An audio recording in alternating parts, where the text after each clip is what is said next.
Hello student, मैं शिवानी सोलन आपका welcome करती हूँ आपके अपने यूट्यूब चैनल एसएससी बुलेट पर। आज हम इस सेशन के अंदर बच्चों कुछ क्वेश्चंस करने वाले हैं अगेन क्लोज टेस्ट के। क्लोज टेस्ट बहुत ही इंपॉर्टेंट टॉपिक है, आपके हर एग्जाम के अंदर पूछा जाता है। चाहे आप एसएससी सीजीएल की बात करें या सीएचएसएल की, सीपीओ की बात करें या स्टेनो या फिर आपका एमटीएस, हर एग्जाम के अंदर क्लोज टेस्ट का क्वेश्चन जरूर आता है और हर एग्जाम के अंदर क्लोज टेस्ट जरूर पूछा जाता है। अगर हम बात करें क्लोज टेस्ट की, तो कुछ ऐसे स्टूडेंट्स होंगे जो फर्स्ट टाइम सेशन ले रहे होंगे, तो उनको डाउट होगा ये क्लोज टेस्ट होता क्या है। तो मैं उन स्टूडेंट को जरूर बताना चाहूंगी कि क्लोज टेस्ट बच्चों क्या होता है, आपका इनकम्प्लीट पैराग्राफ होता है। क्लोज टेस्ट आपका इनकम्प्लीट पैराग्राफ होता है। अब जो पैराग्राफ ऑलरेडी आपका इनकम्प्लीट है, जो पैराग्राफ ऑलरेडी आपका इनकम्प्लीट है, तो उसको हमें कंप्लीट बनाना है। आप बच्चों ने देखा होगा बहुत बार आपको पैराग्राफ ब्लैंक फॉर्म में दिया होता है। हर एक ब्लैंक के लिए नीचे 4 ऑप्शंस दिए होंगे। अगर आप बैंकिंग के स्टूडेंट है तो वहाँ पे 5 ऑप्शंस मिलेंगे। बाकी जितने भी वनडे एग्जाम्स है उसके अंदर 4 ऑप्शंस आते हैं, तो आपको 4 ऑप्शंस दिए होंगे। हर ब्लैंक के लिए जो 4 ऑप्शंस दिए, उन्हीं में से आपको टिक कर कर उस इनकम्प्लीट पैराग्राफ को कंप्लीट करना होता है। अब वहां पर कंप्लीट करने के लिए सबसे ज्यादा जो क्लोज टेस्ट में जरूरत होती है वो ग्रामर की होती है। आज मैं आपको प्रीवियस टेस्ट कराने वाली हूँ सीजीएल मेंस के। तो यहाँ पर आप बच्चे जरूर एक चीज देखेंगे कि सबसे ज्यादा जो रोल होता है वो आपके ग्रामर पार्ट का होता है। ठीक है, अगर आपके 5 क्वेश्चन आ रहे हैं, क्योंकि प्री में मैक्सिमम टाइम आपके 5 क्वेश्चन आते हैं आपके क्लोज टेस्ट के, और मेंस की बात करें तो मेंस में कभी 10 भी आ जाता है। कोई कोई कोई क्लोज टेस्ट ऐसा भी होता है जिसमें 5 क्वेश्चंस भी आते हैं। आप देखोगे मिनिमम 3 एंड मैक्सिमम 4 क्वेश्चंस आपका ग्रामर बेस्ड होगा, एंड रिमेनिंग 1 या मैक्सिमम 2 क्वेश्चंस आपके सीधा सीधा वोकैब या फिर आप कह सकते हो रीडिंग पार्ट से रिलेटेड होगा। ये इस तरह का क्लोज टेस्ट का पूरा केस रहता है। ठीक है, अब देखो यहाँ पे पॉइंट क्या आता है बच्चों कि जब आप क्लोज टेस्ट को करेंगे तो किस तरह से क्लोज टेस्ट को करना है, अभी हम देखेंगे इसको। ये सीजीएल मेंस का क्वेश्चन है, ऑलरेडी सीजीएल मेंस में आ रखा है, जो 8/8/2022 में पूछा गया है। 8/8/2022 में पूछा गया है सीजीएल मेंस के अंदर। बात क्या हो रही है बच्चों, सबसे पहले थोड़ा सा पढ़ना जरूरी है हर उसके लिए, क्लोज टेस्ट के लिए। हम बात करें ओवर द पास्ट ईयर्स, हमें ये क्लियर हो गया पास्ट की बात हो रही है, यानी कि पास्ट टेंस की बात हो रही है। उसने बोला है कि doctor Hemmings has been conducting research on the big cat phenomenon and has already dashed the remains of some wild animals। अब यहां पर पॉइंट क्या आ रहा है बच्चों, हैज। अब आपको एक चीज ध्यान रखनी है, हैज के साथ in English grammar has, have और हैड के साथ हमेशा यूज होती है वर्ब की थर्ड फॉर्म। जहां पर भी आप बच्चे हैज को देखें, जहां भी आप बच्चे हैव को देखें, जहां भी आप बच्चे हैड को देखें, तो आपको ध्यान रखना है कि वहां आपको यूज करनी होती है third form of the verb with has, have और आपका हैड। अब यहाँ पर पॉइंट क्या है कि सब ऑलरेडी डिसाइड का डिसाइडेड लिखा हुआ है, इन्वेंट का इन्वेंटेड लिखा हुआ है, सेटल का सेटल लिखा हुआ, आइडेंटिफाइड का आइडेंटिफाइड लिखा हुआ, ऑलरेडी सब थर्ड फॉर्म में दिए हुए हैं। अब ये क्वेश्चन आपका ग्रामर बेस्ड नहीं है, ये थोड़ा सा वोकैब और रीडिंग वाले पार्ट से रिलेटेड है। अब देखो किस तरह से, अगर उसने एक रिसर्च कंडक्ट करी है तो रिसर्च के अंदर उसे कोई ना कोई चीज की क्या मिली होगी, कोई ना कोई चीज उसने आइडेंटिफाई की होगी, कोई ना कोई चीज क्या डिसाइड तो करेगा नहीं, उसमें इन्वेंट तो नहीं होगी चीज। अब सेटल्ड भी नहीं होगा तो क्या होगा, आइडेंटिफाइड। क्या आइडेंटिफाइड करा है कि remains of some wild animals को, जो बचे हुए वाइल्ड जंगली जो जानवर हैं, एनिमल्स हैं, उनको आइडेंटिफाई किया है। ठीक है, नेक्स्ट आते हैं। नेक्स्ट क्वेश्चन में उसने बोला है the remains of some wild animals that may have been eaten by. अब कुछ जो जंगली जानवर हैं वो शायद खाए जाते हैं, खाए जा चुके हैं by dash far larger than any of the countries non carnivores. अब यहाँ पर खाने का जो काम कर रहा है वो कौन, इंडिविजुअल्स, पीपल, मॉर्टल्स या क्रिएचर्स। तो यहाँ पर आपको ध्यान रखना है, जैसे हम बोलते हैं ना कि जो मैन है वो नश्वर है, नाश होना फिक्स है।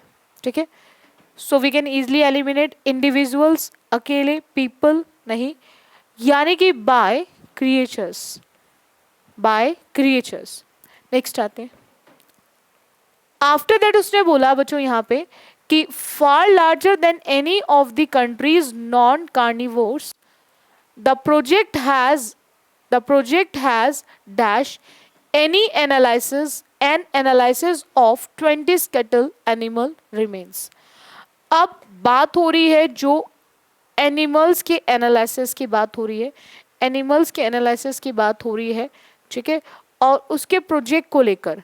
अब उसमें वो कनेक्ट है, कंसर्न है, रिलेट है, या फिर वो आपके इन्वॉल्व है। तो ये जितने भी एनिमल्स के ये 20 स्केटल एनिमल्स रिमेन्स है, ये उस एनालिसिस के अंदर, उस प्रोजेक्ट के अंदर क्या है, वो ये सब चीज़ें इन्वॉल्व हैं। कनेक्ट होता है किसी चीज़ से जुड़ा होना, कंसर्न क्या है, आपकी प्रॉब्लम क्या है, एंड रिलेट होता है जब कहीं ना कहीं जुड़ी हुई चीज़ें हैं। So we can easily eliminate remaining 3 options, we can easily eliminate remaining 3 options. Next आते हैं। नेक्स्ट की बात करें बच्चों, तो नेक्स्ट उसमें आता है आफ्टर दैट कि N analysis of 20 skeletal animal remains dash from across, ठीक है, अब and other near by countries. अब वो रिक्लेम्ड है, रिकवर्ड है, रिवोक्ड है, या फिर रिडीम्ड है। तो आपको ध्यान रखना है, रिडीम का मतलब होता है किसी चीज को छुड़ा लेना, किसी भी चीज को छुड़ा लेना, कम कर लेना, ठीक है। रिबॉक का मतलब होता है जब आप चीजों को रद्द करते हो, कैंसिल करते हो, ठीक है, तो उसको बोलते हैं हमारा रिबॉक। तो यहाँ पर वी कैन ईजिली एलिमिनेट कि यहाँ पे रिबॉक हम किसी भी चीज़ को रद्द करने की बात नहीं कर रहे हैं, रिडीम किसी भी चीज़ को छुड़ाने की बात नहीं कर रहे हैं, एंड रिक्लेम, क्लेम होता है ना, उसी से याद रखना है, रिक्लेम दोबारा से नहीं हो सकता, तो हम क्या कर रहे हैं, रिकवर्ड करने की बात कर रहे हैं। हम क्या कर रहे हैं, उसको अक्रॉस द किसी भी शायर से हमने उसको क्या कर लिया, चीज़ों को रिकवर कर लिया है। आफ्टर दैट नेक्स्ट पॉइंट आता है, the bonds were selected because the dash of their death led people to believe that these animals may have been killed by a big cat। कि जो बॉन्ड्स हैं वो selected किए गए, क्यों किए गए, उसका रीज़न क्या था कि वो ये चीज़ों को क्या कर रहा है, ये सर्कमस्टेंसेस को, ये अपॉर्चुनिटीज़ को, ये पोटेंशियल को, या फिर अफेयर्स को। अपॉर्चुनिटीज़ होती हैं जो नई नई आ, जैसे आपको अभी बैक टू बैक एग्जाम है तो आपकी लाइफ में क्या है, एक अपॉर्चुनिटी है। तो यहाँ पर हम बात कर रहे हैं उनकी बॉन्ड्स को लेकर जो सेलेक्ट किए गए हैं, उनकी डेथ को लेकर। तो पोटेंशियल होता है किसी भी चीज़ में, जैसे काम करने की पावर जो होती है, पावरफुल पर्सन, एंड अफेयर्स नहीं होगा तो बचता क्या है, दैट इज सर्कमस्टेंसेस। यहाँ पे पॉइंट क्या आता है बच्चों कि the bonds were selected because the circumstances of there that led people to believe that. जो परिस्थितियां थी वो लोगों को ये कहीं ना कहीं ये विश्वास दिलवा रही थी कि ये जितने भी एनिमल्स हैं ये किसी ना किसी एक बिग कैट के द्वारा खाए गए हैं, शिकार किए गए हैं, ठीक है। तो इस चीज़ का वो उस पर विश्वास दिला रही थी, ये वो सारी जो परिस्थितियां थी, सर्कमस्टेंसेस थी, ठीक है। चलेगा, नेक्स्ट आते हैं, एक नया क्लोज टेस्ट करेंगे। हम बात कर रहे हैं कि इन अगस्त एवरी ईयर, अगस्त में हर साल thousands of twins descend on a town in Ohio called Twinsburg, ठीक है, named by identified twin brothers, कि वहाँ पर ट्विन ब्रदर्स के नाम से उस चीज़ को जाना जाता था, ठीक है। डैश 2 centuries ago, फेयरली एक पॉजिटिव केस है। हम बात कर रहे हैं 2 centuries की, पहले की 2 centuries। यूजुअली जो चीज़ आप रूटीन में लेकर आते हो तो फेयरली, यूजुअली क्वाइट होता है, कीप क्वाइट, तो यहाँ पर हम लोग बात करें ये भी नहीं होगा, तो दैट इज़ नियरली, क्योंकि जब भी किसी समय के नज़दीक की बात की जाती है तो उसको हम नियरली बोलते हैं। प्लेस के लिए नियर बाय आता है, किसी के पास है तो दैट इज़ नेक्स्ट आता है, नियरेस्ट आता है, तो आपको ध्यान रखना है यहाँ पर हम यूज़ करेंगे नियरली। नेक्स्ट आते हैं, आफ्टर दैट उसने बोला the twins days festival is a 3 day।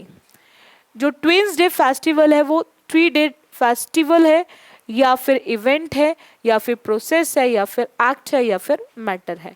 तो आपको ध्यान रखना है कि जब कोई फेस्टिवल की बात की जा रही है तो फेस्टिवल को सब सेलिब्रेट करते हैं, और सेलिब्रेट जिस चीज़ को किया जाता है वो क्या बन जाता है, हमारा इवेंट बन जाता है। तो यहाँ पर आंसर ऑप्शन क्या हो जाएगा, इवेंट।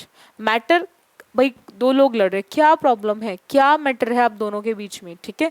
और प्रोसेस किसी भी चीज़ को काम करने का जो तरीका होता है, जो उसका वे होता है, और एक्ट जो आपका एक्शन होता है। नेक्स्ट आते हैं। नेक्स्ट की बात करें, उसने बोला कि consisting of talent shows and look alike dash that has become one of the world's. अब ये जो टैलेंट शो है, इसके अंदर जो कंसिस्ट किया गया है, बने हुए हैं किस चीज से, ये लुक लाइक इंसिडेंट है, फंक्शंस है, एपिसोड्स है, ये कंटेस्टेंट्स है। तो वहाँ पर डेफिनेटली हम किसकी बात कर रहे हैं, जो वहाँ पे पार्टिसिपेट कर रहे होंगे, दैट इज कंटेस्ट। तो episodes, functions and incident we can easily eliminate. Next आते हैं। नेक्स्ट की बात करें बच्चों, यहाँ पे उसने बोला आफ्टर दैट कि that has become one of the world's dash gatherings of twins. वहां पर वो क्या बन चुका है, टॉलेस्ट होता है बहुत लंबा, टॉलेस्ट का मतलब बहुत लंबा, लार्जेस्ट बहुत बड़ा, विशाल जिसको बोलते हो, हैवीएस्ट बहुत ज़्यादा भारी, और स्मॉलेस्ट बहुत छोटा। अब जब बात कर रहे हैं किसी भी हम फेस्टिवल को सेलिब्रेट कर रहे हैं, किसी चीज़ को फेस्टिवल बना रहे हैं, तो वहाँ पर जो शो होगा वो वर्ल्ड का सबसे बड़ा होगा। तो बड़ा दैट इज लार्जेस्ट होगा, टॉलेस्ट लंबा, हैवीएस्ट भारी, स्मॉलेस्ट छोटा नहीं होगा, दैट इज लार्जेस्ट। नेक्स्ट आते हैं। आफ्टर दैट अगर हम बात करें यहाँ पे बच्चों, उसने बोला है कि there have been dash festival in Nigeria, a country where I in 22 births to the. अब यहाँ पर बोल रहा है कि there have been dash festivals in Nigeria. अब ये अलाइक होगा, कॉमन होगा, सिमिलर होगा, या फिर म्यूचुअल होगा। तो वहाँ पर एक फेस्टिवल नाइजीरिया में भी है, ऑलमोस्ट सेम होता है कि जब 1 in 22 births to the people होता है, तो सेम की बात कर रहे हैं, कहीं ना कहीं सेम की बात कर रहे हैं तो सिमिलर आएगा, सेम की बात कर रहे हैं तो सिमिलर आएगा। म्यूचुअल अंडरस्टैंडिंग, दो लोगों के बीच में एक अच्छी अंडरस्टैंडिंग, कॉमन नहीं होगा, अलाइक नहीं होगा। नेक्स्ट आते हैं। अगर नेक्स्ट की बात करें तो उसने बोला है यहाँ पे कि people dash twins identical or fraternal which is a much higher। अब people dash प्रेजेंट कर रहे हैं, प्रिपेयर्स कर रहे हैं, प्रोवाइड्स कर रहे हैं, या फिर प्रोड्यूस कर रहे हैं। तो अब आपको यहाँ पे ध्यान रखना है कि जब हम बात कर रहे हैं ट्विंस के आइडेंटिकल की बात कर रहे हैं, तो ऐसी चीज़ों को हम क्या करेंगे, प्रोड्यूस करेंगे।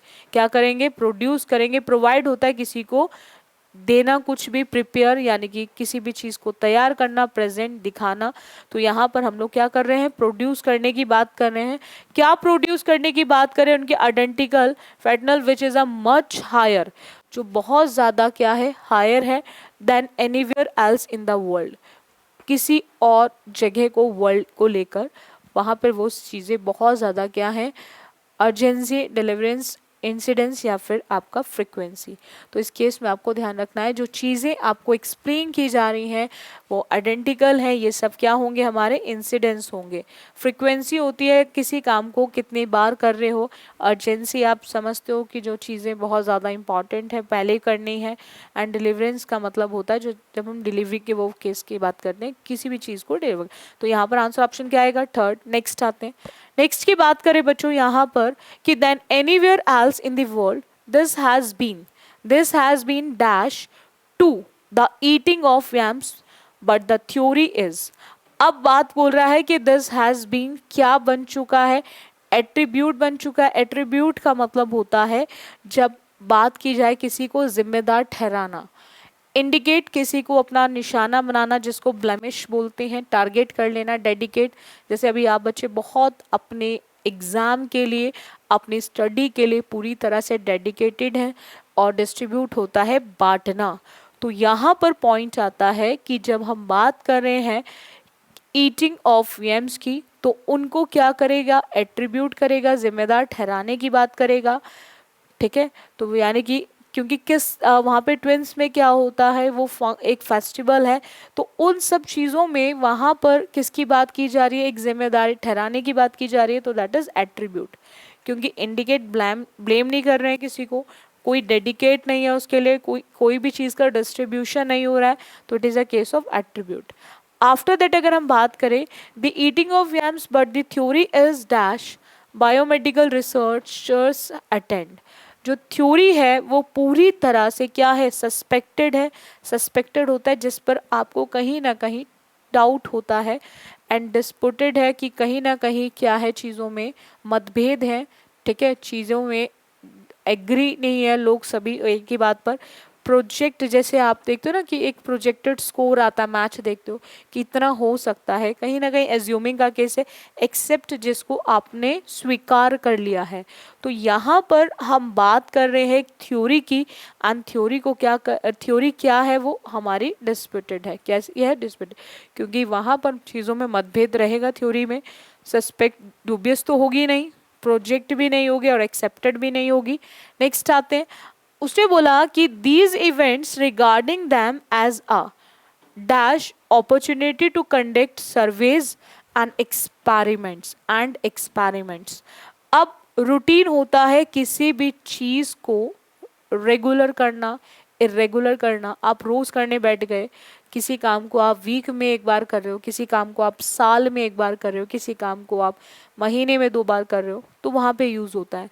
प्रीशियस जो बहुत ज़्यादा आपके लिए इम्पॉर्टेंट है, बहुत ज़्यादा इम्पॉर्टेंट है, असेंशियल है, so we can easily eliminate remaining. Dubious का मतलब होता है जो कहीं ना कहीं डाउट में होता है, कहीं ना कहीं भ्रम में होती है चीज़ें, आपको क्लियर नहीं है, तो हम ईजिली निकाल सकते हैं कि इवेंट्स को लेकर लोग के लिए जो अपॉर्चुनिटी है वो किस तरह की है, ऑलमोस्ट डुबियस टाइप की है। एंड पॉम्पस की बात करें, आडंबर, शानदार, दिखावा, जो लोगों को आदत होती है, आजकल आडंबर की बहुत आदत होती है, दिखावा करने की बहुत लोगों में आदत होती है, तो यहाँ पर आंसर ऑप्शन क्या आएगा, 4, that is dubious is the correct answer option. I hope आपको हर एक पॉइंट इस क्लोज टेस्ट वाला क्लियर हो गया होगा, हमने क्यों किस ऑप्शन को टिक करा, क्यों रिमेनिंग को नहीं टिक करा। आई होप आपको हर एक पॉइंट ज़रूर क्लियर हो गया होगा। मैं आप स्टूडेंट्स को हमेशा एक चीज़ मैं ज़रूर बोलना चाहूँगी, अब बच्चे हमेशा ध्यान रखेंगे कि जब भी आप क्लोज टेस्ट को करें तो आप थोड़ा सा पार्ट को ज़रूर रीड करते हुए ध्यान दें कि वहाँ पर हमें ग्रामर की हेल्प की ज़रूरत है, हमें रीडिंग पार्ट की ज़रूरत है, क्योंकि जितना आप एलिमिनेशन मेथड लगाओगे, एलिमिनेशन क्लोज टेस्ट में भी लगता है, तो उसके लिए आपको थोड़ा सा पढ़ते हुए आपको ये जरूर चेक करना है कि वो ग्रामर का पार्ट है, वो आपके वोकैबलरी का पार्ट है, या फिर वो आपके रीडिंग का पार्ट है। अगर आप उसके बेसिस पे एलिमिनेशन लगाओगे then it will be very easy for you, आपके लिए बहुत आसान हो जाएगा वहाँ पे। और बाकी आप एसएससी बुलेट पर रेगुलर क्लासेस लेते रहें, बैक टू बैक क्लासेस आपको मिल रही होंगी एसएससी बुलेट पर, तो आप रेगुलर क्लासेस अटेंड करें और जितना हो सके आप लग के तैयारी करो। मैं आपको हमेशा कहती हूँ आप बच्चे नोट्स भी बनाया करो, बाकी आपकी जो भी रिक्वायरमेंट्स होती है आप मुझे भेज दिया करो। आप मुझे वहाँ पे मैसेज का भी रहता है, आप मैसेज कर दो, मैं हर एक मैसेज को डेफिनेटली देखती हूँ एसएससी बुलेट पर।